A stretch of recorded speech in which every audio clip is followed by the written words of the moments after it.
Olá, pessoal. Dando tudo certo? Tá me ouvindo bem?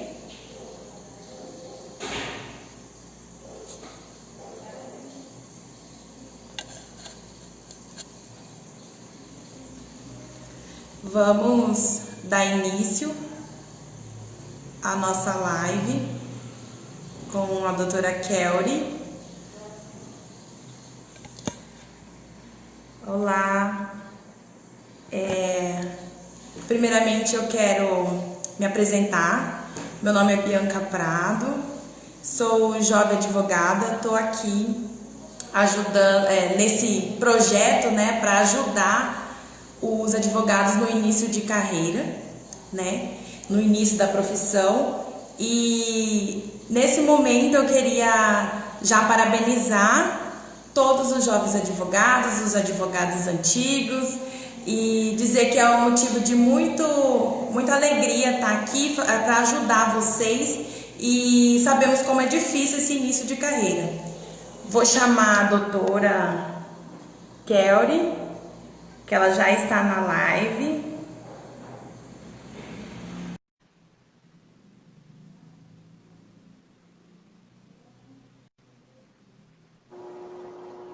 Olá, boa tarde. Olá, boa tarde. Me escutam bem?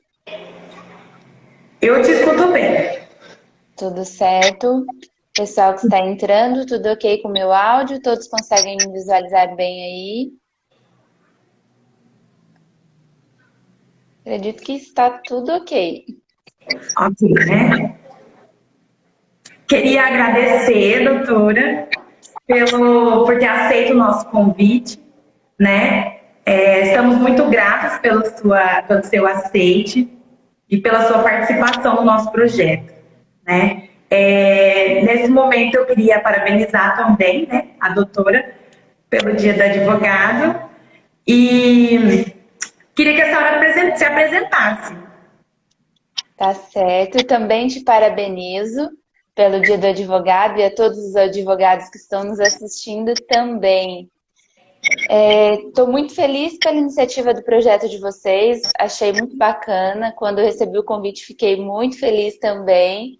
Eu acredito que o protagonismo dentro da advocacia, quando iniciado, já desde a faculdade, é maravilhoso. Quando os jovens advogados também já trazem essa cultura desde o início da carreira, é sensacional, porque realmente é o que tem sido o diferencial hoje, esse protagonismo dentro da internet, buscando e ampliando cada vez mais as redes de comunicação e conexão, um ajudando o outro. Inclusive, o nome do projeto eu achei perfeito, que realmente conecta uma pessoa com a outra pessoa.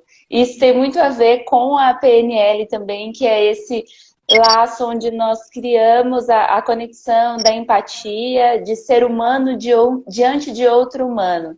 Então, parabéns a você e aos demais advogados também. Obrigada. Me apresentar então para vocês. Já não sou mais tão jovem advogada assim, estou entrando agora para o sexto ano de advocacia já, passa muito rápido. Hoje tive aquele momento de reflexão, de época de preparação para a prova da OAB e finalização de faculdade. Então, sempre é um filme que passa na nossa cabeça. Sempre quando estamos em datas festivas, eu costumo ter esse momento de introspecção, de voltar para dentro mesmo e honrar todas as etapas que passei para chegar até o dia de hoje. Ótimo. Maravilha. Antes que tem um ruído, será que é no meu áudio? Você está me ouvindo bem? Sim, eu estou ouvindo bem. Vocês estão ouvindo bem? A gente vai se ajustando. Qualquer coisa eu troco a rede da internet aqui se ficar ruim. Então, Não ouvi ruído. Acho que pode não ser que seja alguma coisa com a internet dele, então. você. Estou escutando perfeitamente. Então vamos seguir. Então, já estou aí. com 5 anos de formada.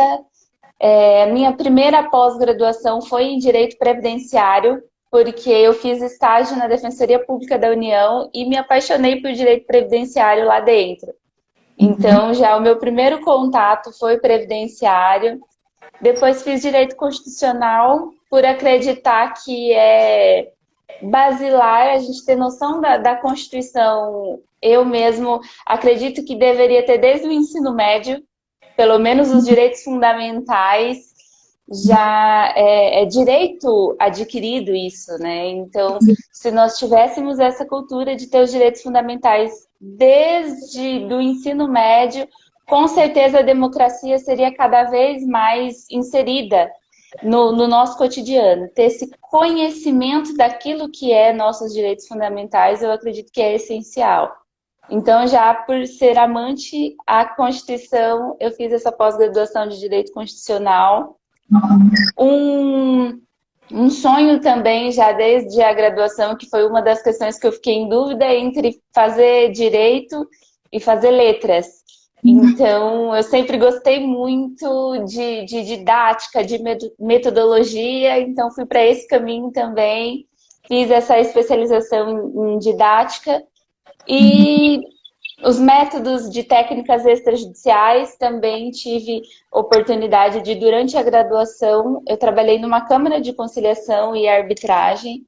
Então, isso também desenvolveu essa cultura do não contencioso. Foi minha tese de monografia na época da graduação.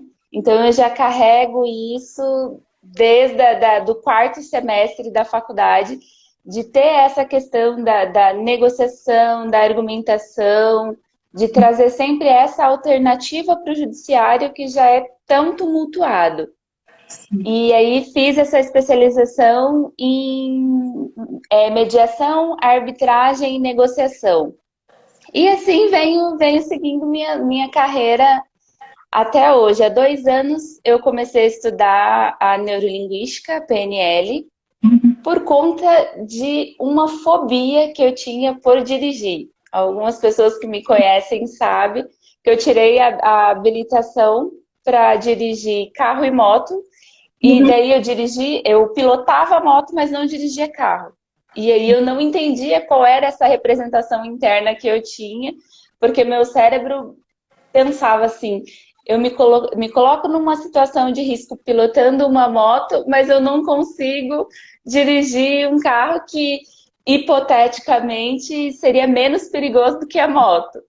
Mas eu queria entender essa estrutura, o que me causava esse pânico, então eu comecei a estudar PNL e agora, atualmente, tenho aplicado isso também na área jurídica com algumas técnicas que tenho trazido aí, tanto para a área do contencioso em realização de audiências, quanto também para essas áreas extrajudiciais, como eu te disse que sou amante de todas elas. Sim, a doutora é conciliadora também, né?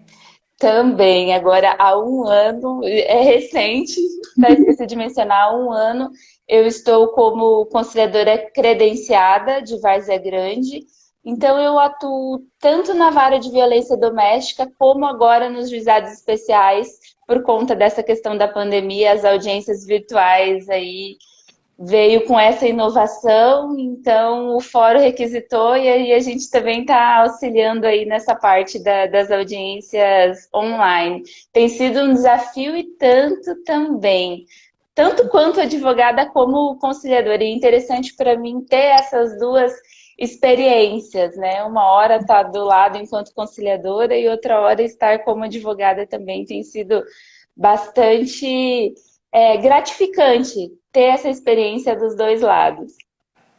Sim. E como assim, de onde surgiu a PNL? Como que funciona? Qual que é o contexto histórico? Para nós podermos entender um pouco como que é. Entender um pouquinho mais. Certo. A PNL, ela surgiu de 2 estudiosos. O nome dele era Richard Bandler. São 2 estudiosos norte-americanos. Richard Bandler, ele era matemático e psicólogo. Então, ele muito curioso, vendo outros terapeutas, que era Fitzpels e Virginia Satir, vendo eles como eles atuavam e atendiam os clientes dele, eles tinham uma estrutura ali por trás daquele atendimento. Então, ele, muito curioso, começou a analisar como esses terapeutas atendiam seus clientes. Essa Virginia Satir, ela era terapeuta familiar. Então, eu costumo dizer que ela é a mãe da constelação familiar. Não sei se você já ouviu dizer sobre constelação familiar, que agora também tem sido aplicada no judiciário. E Fritz Perls, ele faz parte dessa geração da Gestalt terapia. A galera da psicologia estuda ele mais a fundo. Então, esse cara, Richard Bandler, ele ficou de olho nessas duas pessoas aí e começou a modelar essa estratégia de como eles faziam esse atendimento de comunicação, como eles conseguiam acessar aquela informação daqueles pacientes para conseguir ajudar. Foi quando ele teve a ideia de convidar um professor dele de linguística, que era o John Grinder. E daí também para poder modelar o que esses terapeutas faziam. E eles então criaram esse termo, programação neurolinguística, e a partir daí criaram técnicas, que são várias técnicas aí dentro da PNL. Eu costumo dizer que a PNL é uma caixinha de ferramentas e lá dentro, para cada técnica que sai de lá, é um martelo, um alicate. Para cada coisa a gente consegue acessar um estado interno nosso. Então, ela surgiu basicamente disso, da modelagem. Foram dois norte-americanos muito curiosos que começaram a analisar esses terapeutas aí e criaram esse menu, esse cardápio de técnicas aí que pode ser aplicado nas mais diversas áreas, tanto da nossa vida pessoal, enquanto na nossa carreira profissional. Sim. E como essa técnica, ela assim, pode nos ajudar no dia a dia, como atendimento ao cliente, assim, uma coisa mais na negociação, na conciliação, porque eu vejo que muitos casos que nos chegam nos escritórios já vem com aquela coisa de contencioso, que não quer saber de negociação, não quer saber de mediação, quer ir logo para o processo. Como nós podemos utilizar isso no dia a dia da advocacia? Entendi. Olha, eu costumo dizer que, assim, a PNL pode ajudar a desenvolver a comunicação, bem como a persuasão, a argumentação, oratória. A PNL pode ajudar também, principalmente a jovens advogados, a vencer medos. Existem aquele receio da primeira audiência, a primeira audiência de instrução, a primeira sustentação oral no tribunal. Então, parece que a batata da perna começa a tremer ali, aquela ansiedade, aquele nervosismo. Então, a PNL também tem ferramentas para ajudar nessa gestão interna, de estado interno.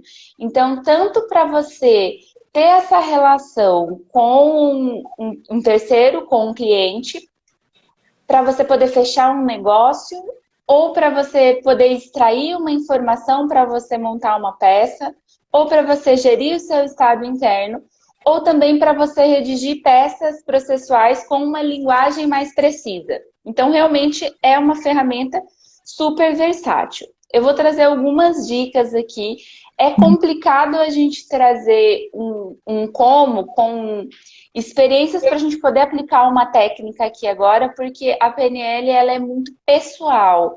É aquela coisa do contato, a calibração requer aquele contato visual, aquele calor humano para a gente ter uma precisão maior. Então é complexo eu conseguir demonstrar isso para vocês. Então eu vou trazer experiências de referência, de alguma situação que você consiga identificar aí.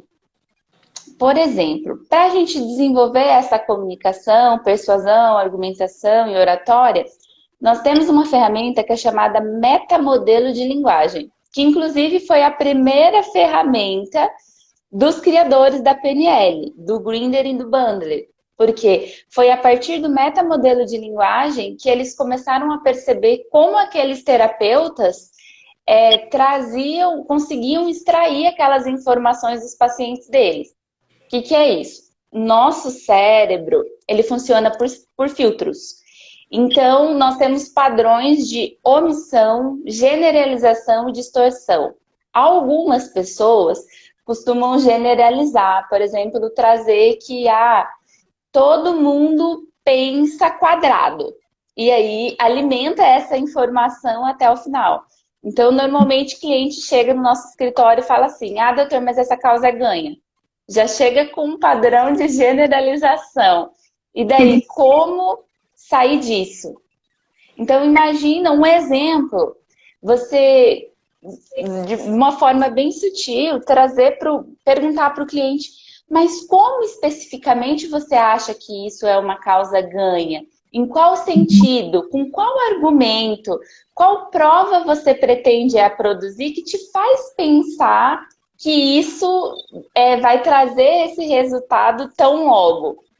Então, ao invés da gente quebrar aquele cliente falando assim para ele: não, mas advogado não pode dizer que toda causa é ganha, ou você bater de frente com o seu cliente, você trazer de uma forma mais sutil, quebrando esses padrões, né? Ou, por exemplo, um padrão de omissão que não dá toda a informação completa que você precisa, e daí a gente tem que adivinhar, e nós que acabamos entrando no padrão de alucinação, querendo entender o que efetivamente o cliente deseja. Então, esses padrões dentro da PNL, e daí o pessoal que está nos acompanhando, se quiserem procurar mais a fundo sobre o que é esse metamodelo de linguagem, nós temos o site do Golfinho, que é o portal da programação neurolinguística no Brasil. E lá nós temos vários modelos de como quebrar esses estados com perguntas de padrões de generalização, de omissão, de distorção, as pessoas que querem dizer uma coisa e aí acaba dizendo outra, como a gente quebrar isso de forma sutil. Então, a ferramenta para essa situação, metamodelo de linguagem. Entendi. Então é como se eu usasse de umas maneiras mais sutis, com mais leveza, aquilo que o cliente me traz, né? Tem muitas pessoas que pegam a carteira da ordem e não querem advogar, fica com aquele medo, não querem ir na primeira audiência, não querem fazer parcerias, fica com aquele travamento. A PNL também pode ajudar isso nesse sentido? Também. Sim. Olha, uma experiência minha mesmo, logo quando eu iniciei a advocacia, eu não me sentia segura, porque eu nunca tinha estagiado em um escritório de advocacia. Então, eu passei na prova da OAB antes de terminar a faculdade ainda, porque era uma aluna esforçada e dedicada, mas tinha alguns anseios. Eu gastava muita energia. Travou pra mim. Tá tudo bem? Voltou? Pra mim tá ok. A galera tá ouvindo, tranquilo? Manda um ok se voltou. Pra mim deu uma travada. okzinho aí, pessoal.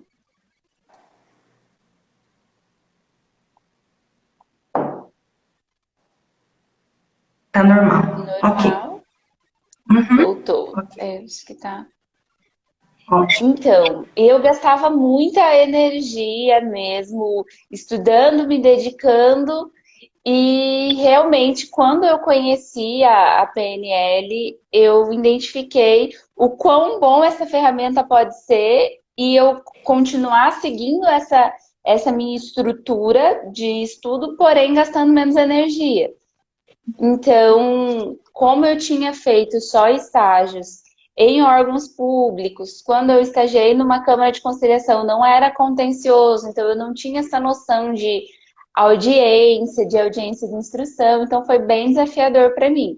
O que eu fiz? Eu acredito que o que muitos jovens advogados fazem, buscar um advogado já com uma larga experiência para poder ajudar nesse início. Então, eu tive um professor que foi meu professor de estágio, eu fiz a minha graduação na MIC, e eu fiz uma parceria com ele, que deu super certo.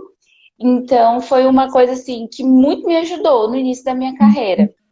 Aí é aquela questão do jovem advogado. Nós Às vezes preferimos dividir o nosso honorário, aquilo que poderia já ser nosso, porque passamos, estudamos, fizemos 5 anos de faculdade, passamos na prova da OAB, mas a insegurança às vezes não permite alguns a seguir sozinho, né? Sim. Então é bem desafiador nesse momento da carreira de estou com a minha OAB, mas e agora?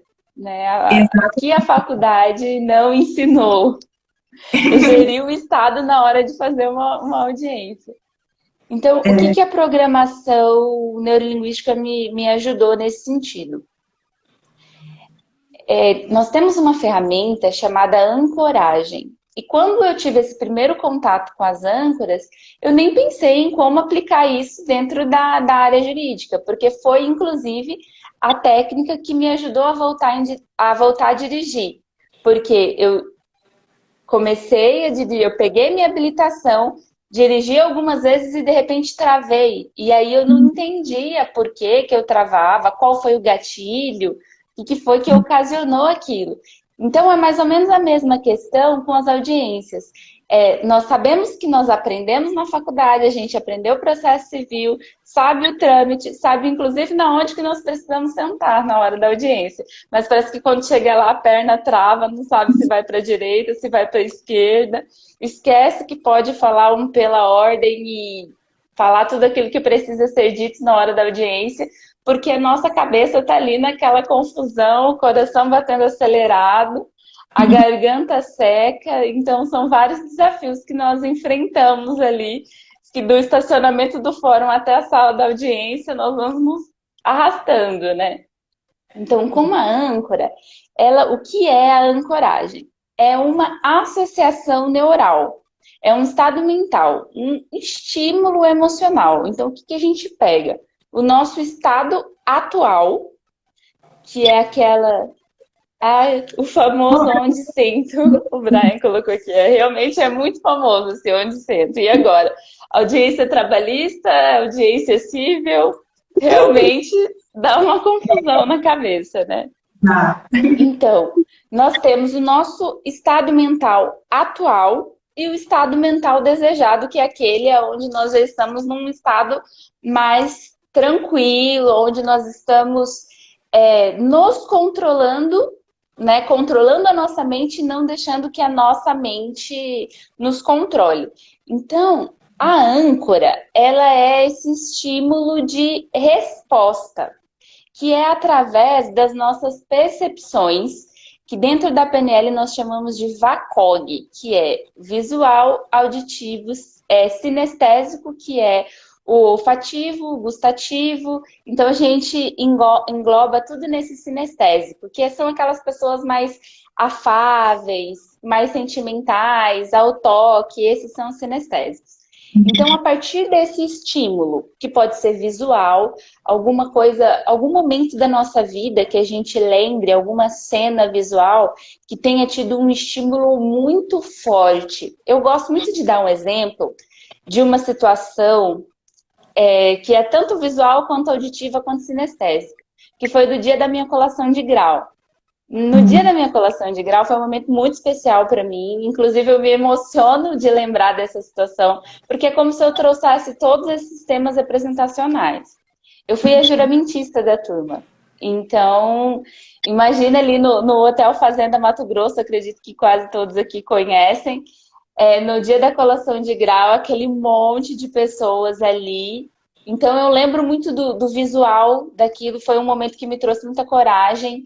Eu lembro, aquilo me traz os efeitos sonoros, porque eu lembro de todo mundo aplaudindo quando eu levantei para fazer o juramento. E a sensação é uma sensação de outro planeta, né? O corpo que arrepia. E só de lembrar dessa situação, eu comentando aqui com você, eu já sinto meu corpo se arrepiando novamente. Então é um estímulo neural que me traz muito forte. E eu me senti no poder aquele dia, porque eu estava à frente de outras pessoas. Então eu me associo muito àquilo ali. Então eu trago, antes de fazer uma audiência, antes de iniciar uma live como hoje, eu tenho essa questão de parar alguns instantes voltar para mim, olhar para mim internamente e lembrar dessa situação e permitir me sentir todas aquelas sensações novamente. Aí eu lembro do visual, todas as pessoas que estavam ali, lembro das palavras que foram ditas, do poder do que foi falado ali, porque foi o nosso juramento da advocacia.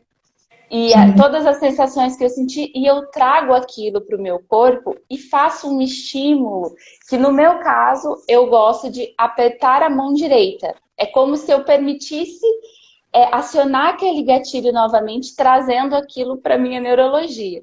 Tem pessoas que fazem os mais variados estímulos possíveis, mas assim, imagina se você precisar acionar seu estímulo no meio do monte de outras pessoas. Não vai dar para fazer assim, colocar a mão na cabeça.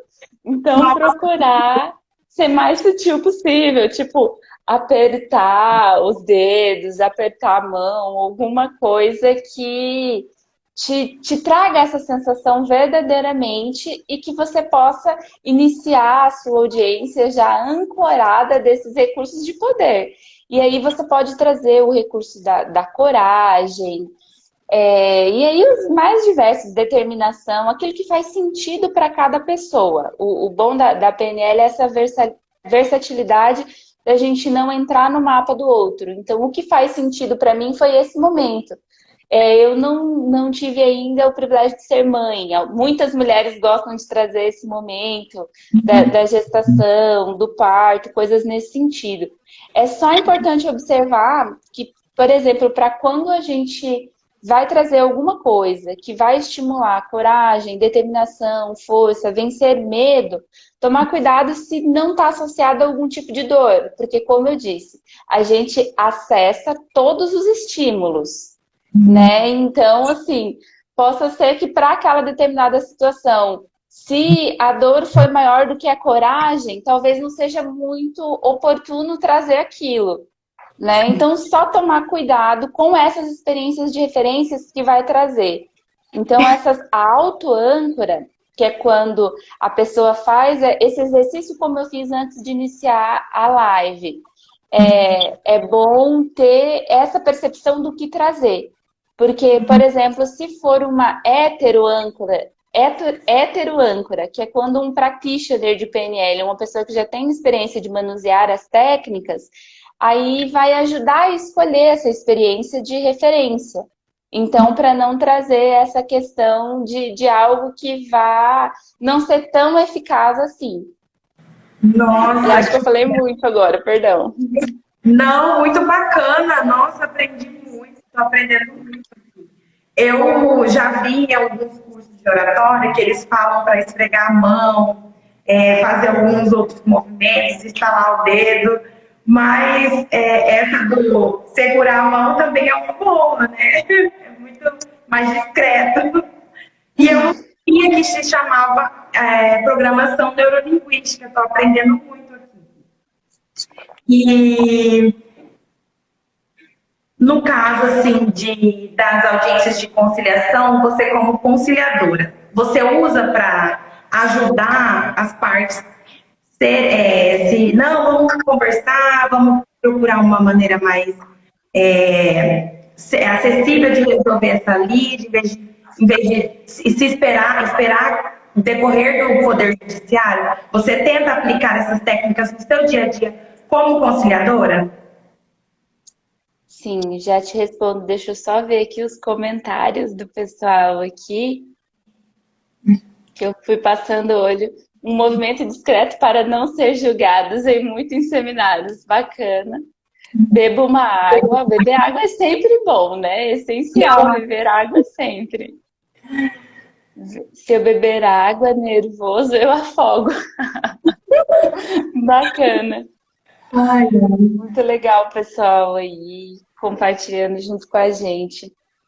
Então, como você disse também, que tipo, existem alguns cursos que trazem, né, dentro da oratória alguns gatilhos. O que eu acho interessante da PNL é que a gente sugestiona, mas não traz algo pronto. Porque, por exemplo, o que faz sentido para mim pode não fazer sentido para você. Então, se eu falar assim, você vai trazer a sua âncora esfregando as mãos. Mas se para mim acessa esse gatilho e para você não faz sentido. Uhum. Então, talvez experimentar, né? O legal da PNL é isso, é você experimentar o que faz sentido para você e procurar ser de forma sutil, né? Sim. Que ótimo. Doutora, muito obrigada. Deixa eu finalizar só respondendo a sua pergunta, que eu acabei olhando aqui o pessoal, só para a gente finalizar. Você perguntou se eu aplico nas conciliações, né? Se tem como aplicar. Se tem como aplicar. Então, nós temos uma outra técnica que chama posições perceptivas, né? Ou meta espelho. É uma técnica criada por Robert Dilts, que também é trainer em programação neurolinguística, e ele traz as formas de posições perceptivas, que são 4 posições perceptivas. Então, eu consigo utilizar essa técnica lá na vara de violência doméstica, ou até mesmo para atender um cliente aqui no escritório. Então, como que a gente faz isso? Isso que Como acaba que a não, gente tá ótimo. não acaba. Mas a gente tem que cuidar do Tem tempo, que dar no Bianca. A gente tempo. está no tempo ainda, né? Deixa eu ver o tempo. 5h30? A gente está no tempo ainda, dá para mim Dá pra ver. passar, mas assim. Então, posições perceptivas. O que é essa posição perceptiva? É a gente ser flexível e abrir o nosso mapa cada vez mais. Então, a gente passa pela primeira posição perceptiva, que Robert Dilts costuma dizer que é assim: eu vejo como eu vejo. É aquela questão de a minha posição é essa e eu vou seguir com essa posição até o fim. Então, por exemplo, quando as partes sentam lá na audiência, então chega ali, o autor falando que foi isso que aconteceu, a vítima falando que foi isso que aconteceu. Então fica mais ou menos nessa questão, o autor e o réu falando, é isso, é isso. Está cada um fechado no seu modelo de mundo. Então Sim. não se coloca, não consegue enxergar a visão do outro. Então, quando a gente passa para a segunda posição perceptiva, já é o momento que é onde a gente representa o modelo de mundo através dos olhos do meu interlocutor. Então, aqui está o autor, aqui está o réu. Então, é como se a gente trouxesse elementos que fizessem com que o réu se colocasse no lugar do autor. Então, é como se você voltasse para você. Entendeu? Quando aquela pessoa agiu daquela forma comigo, ele agiu porque ele queria o quê para ele? Então eu enquanto conciliadora posso instalar em forma de palavras, perguntando o que você acha que aquela pessoa queria para ela quando agiu daquela forma com você, entendeu? Aí a gente utiliza perguntas nessa situação. Aí nós temos a terceira posição perceptiva, onde a gente amplia ainda mais. Porque o que é essa terceira posição perceptiva? É fazer com que a pessoa olhe aquele conflito de forma dissociada dele. Então você vai se afastar, sair daquele conflito, olhar para ele. Então você vai olhar aqui, você, a pessoa, e fazer uma pergunta assim: quando essas pessoas agiram da forma com que agiram, o que elas queriam para elas? Então, você está saindo do problema. Então, quando você sai do problema, você consegue ser mais flexível. Então, você julga. E aqui, nessa terceira pessoa, você se permite a julgar aquela situação. Então, você leva as partes, por exemplo, a trazer uma solução. Aqui você pode sugestionar, enquanto conciliadora, que a gente pode dar ideias para poder resolver o conflito. Então, ao invés de eu já sugestionar logo de cara quais seriam essas ideias, eu faço com que as partes reflitam. O que para você seria bom para resolver esse conflito? Aí você pergunta para as duas pessoas. E aí nós temos ainda mais a quarta posição perceptiva, aonde a gente não vai olhar de forma nenhuma para o conflito, nem para a primeira posição, nem para a segunda. Você se inclina e olha para a terceira posição, que foi aquela pessoa que julgou e deu 3 alternativas para resolver aquele conflito. Então faz de conta que aqui na quarta posição você é o desembargador, onde você vai julgar se aquela sugestão, aquelas 3 opções de resolver o conflito é efetiva. Então, você permite a flexibilidade da flexibilidade. Então, você leva a pessoa a pensar que aquele conflito pode ser resolvido de quais maneiras. Então, eu acho essa ferramenta uma das mais fantásticas da PNL, de você conseguir conduzir as pessoas a cada vez afunilar aquela ideia. Então, quando você chega aqui na quarta posição perceptiva, às vezes você já não está mais nem naquele TOTS, que a gente costuma dizer na PNL, aquele testa, opera, do conflito em si, porque a sua neurologia, a sua estrutura mental já está pensando em como resolver o conflito de 3 maneiras, de 6 maneiras diferentes. Então, é uma das que eu mais gosto de guiar nas audiências de conciliação, é essa, ou dentro de uma negociação no escritório, quando vem ali as partes em conflito, ou, por exemplo, pegar um divórcio que você está vendo que vai muito para o litigioso, mas que vai demorar muito para a gente conseguir receber. Então, para o advogado também é vantajoso um processo que vai durar aí 5 anos, você conseguir resolver ele em 6 meses. Então, realmente é uma ferramenta muito valiosa, né? Sim. O doutor Ian perguntou: como usa a PNL quando sou pego de surpresa por um juiz ou advogado da outra parte? Ele quer saber como fazer. Entendi, Ian. Aí agora eu vou jogar aqui para ele um metamodelo de linguagem, mas especificamente surpresa em que sentido, Ian?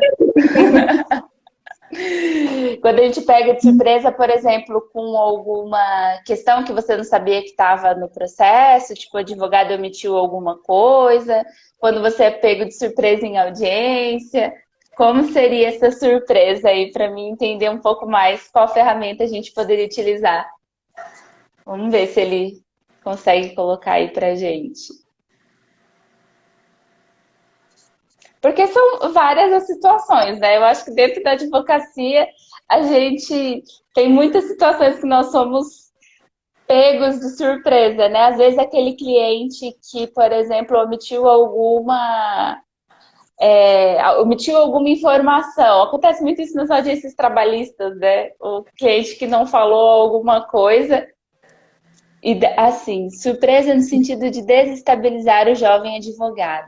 Ah, sim, eu acho que eu entendi agora. Tem uns advogados que são mais experientes, não tão companheiros assim, e daí tenta passar aquele medinho, né, no oponente. Eu acredito que daí já é mais essa questão da gestão do estado interno. Então, você ter uma boa âncora, confiar na sua competência. Nós temos os pressupostos da PNL. Infelizmente, não deu tempo da gente falar aqui, mas um dos pressupostos da PNL é confiança na competência. Então, a partir do momento que a gente sabe que nós montamos um bom processo, nós conseguimos ter uma linguagem de persuasão com o nosso cliente, extraindo todas as informações que a gente precisa. O que é aquele advogado? Aí a gente vai lá num outro pressuposto que é entender a intenção positiva. O que é aquele advogado, quando quer amedrontar o outro, quer para ele? Ele só quer ganhar o processo, como a gente também quer, né? Então, assim, quando você entende a intenção positiva do outro, você não se amedronta, não gasta aquela energia com aquela atitude do outro advogado e nem deixa que aquilo reflita em toda a sua construção, de todo o seu estado, até você conseguir montar aquele processo, conseguir tudo aquilo que você queria para você, para estar ali no dia da audiência, que às vezes uma audiência de instrução que é um fechamento. Não se permitir se desestabilizar, entendendo, confiando na sua competência e entendendo a intenção positiva do outro, que também só quer ganhar o processo. Então, tipo, essa energia aqui para mim não, e eu vou me manter focado naquilo que eu construí e montei e vou dar o meu melhor. Acho que eu Nossa, respondi sua pergunta, né, Ian? muito interessante. O Brian falou que essa técnica espelho acaba sendo o próximo nível de uma empatia técnica. Bem bacana. Muito, Eu acho que muito é. obrigada. Acho que não teve mais perguntas. Acredito que é isso. Espero ter ajudado Ai, vocês com algumas muito dicas. obrigada. Me Amei. coloco à disposição. Tenho também um projeto IG do NLJ, que é onde a gente traz já essa abordagem da neurolinguagem jurídica. O Brian, que colaborou aí com a gente, participou também. Ele é meu irmão, é acadêmico de direito, então também já tem essa didática da neurolinguística, tem esse entendimento. E a ideia é trazer isso mesmo. Acho que aqui para Cuiabá a gente já procura fazer de alguma forma, porque são ferramentas excepcionais. Então vamos torcer aí para acabar essa pandemia o quanto antes e a gente voltar para os nossos grupos de estudos aí, para quem tiver interesse de entender um pouco mais a PNL e trazer ela para a área jurídica, como eu disse, a gente precisa ser humano diante de um humano, criar a empatia nesse ambiente jurídico é o que vai nos trazer benefícios, tanto quanto pessoa, quanto também rentável. Gratidão a todos. Gratidão. E humanizar as relações, né? Eu vejo Exato. assim, é isso que falta, humanizar as relações, trazer os acadêmicos para estar mais próximo dos advogados, para entender, para no início da carreira ajudar o próximo. E essa técnica é muito importante. Eu queria agradecer por ter aceito o nosso convite. E é muito maravilhoso estar aqui com a doutora. Eu que agradeço. Boa tarde a todos, um abração e feliz dia. Gratidão.